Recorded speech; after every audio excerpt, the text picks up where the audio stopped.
Right, we're going to go on to one which was always my Monday morning with the sales guys. When you had a meeting, 8 of us sat around and you'd say to them, right, what have you sold and who has sold and why haven't you sold? We've done the excuse list. But, I mean, we've even had examples of this in here, and I won't mention the name, but you know what I'm talking about. Right, okay. I call this 2 mouths and 1 ear. Right. Yeah. We've actually had somebody in here with 3 mouths and no ear.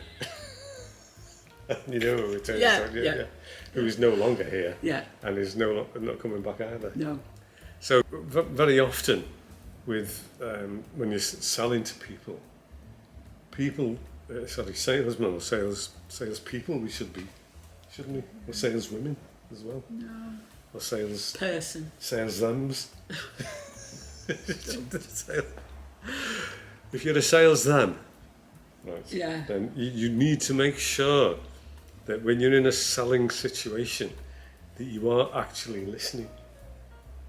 And people forget that there's a reason you've got 2 ears and 1 mouth. Is that people will be giving you information about what they want or what they don't want, about what they want to buy or what they don't want to buy, and you must really make sure that you don't dominate the conversation. It's very easy to take over and start garbling away at them, and what you'll find then is they will back off and you'll lose the sale. So make sure that when you're in that face-to-face situation that you're listening to what people are saying. Then once you've listened, you can interpret that information, and then you'll find out fairly quickly, once you're experienced, whether or not they're interested in buying. Yeah. If you haven't got the product, if you're in a shop or whatever it is, then you might as well let them know straight away and say, look, before you go any further, I haven't got one of them, but I might be able to get you one. Would you be interested in that? So they will then talk back to you. You listen to what they're saying, and then if it's going no further, you might as well finish the conversation and say, sorry, couldn't help you. Maybe come in again and try again. You might have one. See, the scenario I get sometimes is if I get, if I'm at an event and I get a lot of people in front of me, in front of the table, you'll get one person in front of you who'll just want to dominate your attention. Yeah.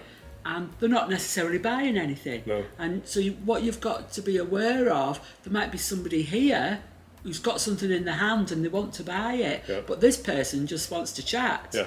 So it's knowing how to sort of end a conversation in a polite way. Yeah.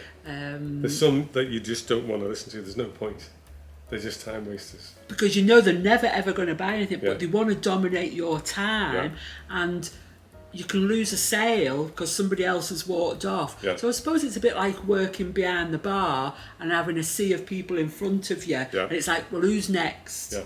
Yeah. So you have to, it's a skill and a technique that you have to learn. You've got to learn, if you listen to what everybody's saying, then you'll be able to pick out where you should be or what you should be doing. So don't forget, 2 ears and 1 mouth.